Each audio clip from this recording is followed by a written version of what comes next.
में हैं वो भी, उनको भी एक एक दिन दिया जाएगा ताकि वो भी मुजाहरे करें। तो लगभग तकरीबन 50 के करीब ये मुजाहरे हैं जो तवातुर के साथ रोज़ाना की बुनियाद पर होंगे और ये 50 दिन तक चलते रहेंगे। इसी दौरान पीपल्स पार्टी कराची डिवीज़न ने ये भी फ़ैसला किया कि हम 23 जून बरोज़ इतवार एक एहतजाजी रैली निकालेंगे महंगाई के ख़िलाफ़ और इस वफाकी हुकूमत के अवाम दुश्मन बजट के ख़िलाफ़। और इस रैली का आगाज़ हम करेंगे पीपल्स सेक्रेटेरिएट से, जो पीपल्स चौरंगी है मज़ार कायद के पास, वहाँ से, और इसका अख्ताम हम करेंगे कराची प्रेस क्लब पर। और ये 23 तारीख को है, इतवार का दिन है। हमने इतवार का दिन इसीलिए रखा है कि शहरियों को कम से कम तकलीफ़ हो, और रूट भी हमने वो रखा है जिस पर आम तौर पर बाज़ार हैं, जहाँ पर इतवार के दिन बाज़ार बंद होते हैं ताकि लोगों को, शहरियों को तकलीफ़ कम से कम हो सके। उसके अलावा एक अभी हमने उसकी जगह का तयन नहीं किया और तारीख़ भी तय नहीं की है, लेकिन जुलाई के महीने में कराची शहर में एक बहुत बड़ा जलसा हम रखने जा रहे हैं और उम्मीद है कि उस जलसे से Bilawal Bhutto Zardari chairman Pakistan Peoples Party जो है वो खिताब करेंगे पीपल्स पार्टी की दीगर क़यादत के अलावा। और हमें उम्मीद है कि जिस तरह पिछले 2-3 बरसों में आपने देखा होगा कि शहर में जितनी भी सियासी सरगर्मियाँ हुई हैं, जितने जलसे हुए हैं, PTI ने भी किए हैं, MQM ने भी किए हैं और पीपल्स पार्टी ने भी किए हैं, लेकिन उन तमाम जलसों में पीपल्स पार्टी के जलसे जो हैं वो कामयाब हुए, जबकि PTI और MQM के जलसों को लोगों ने बुरी तरह से मुस्तरद किया है।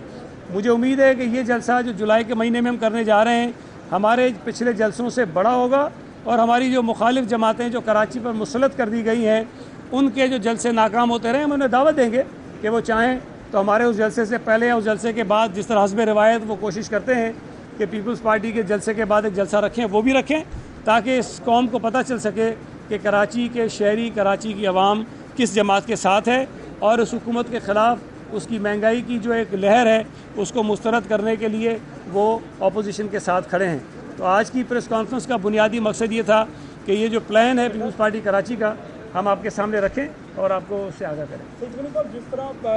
पाकिस्तान पीपल्स पार्टी और उसकी हमख्याल अपोजिशन जमातों ने मुश्तरका हिकमत अमली का फैसला किया था कि आपकी इस एहतजाजी मुहिम में जो आपके हमख्याल अपोजिशन जमातें हैं वो भी शामिल होंगी या वो अलग अलग अपना एहतजाज करेंगे? देखें, अभी बिल्कुल आपने दुरुस्त कहा कि ये फ़ैसला होना है कि अपोजिशन की जमातें मिलकर इस अवामी राब्ता मुहिम में हिस्सा लेंगी, लेकिन पीपल्स पार्टी ने चूँकि ये महंगाई का सिलसिला शुरू हुआ, बजट आ गया था और उसके नतीजे में फिर जो हुकूमत ने अपोजिशन की आवाज़ और ख़ास तौर पे पीपल्स पार्टी की आवाज़ को दबाने के लिए, बंद करने के लिए, हमारी क़यादत के ख़िलाफ़ जिस तरह तेज़ी से नैब का इस्तेमाल उन्होंने शुरू किया है, उसको भी हम लोगों के सामने लाना चाहते हैं। तो ये जिस दिन भी अपोजिशन की जमातें आपस में बैठकर फ़ैसला कर लेंगी कि हमने किस तरह अवामी राब्ता मुहिम को आगे बढ़ाना है, तो हम उसके मुताबिक अपने प्लान को जो है वो तब्दील भी कर सकते हैं और उनको शामिल कर लेंगे। ये बताइएगा कि आपके कल चेयरमैन साहब और मरीम नवाज ने मुलाकात की, लेकिन लतीफ़ खोसा ने आज बयान किया है कि हमें नून पर एतमाद नहीं है, तो क्या समझते हैं ये एतमाद का फुकदान अभी नहीं है? देखिए,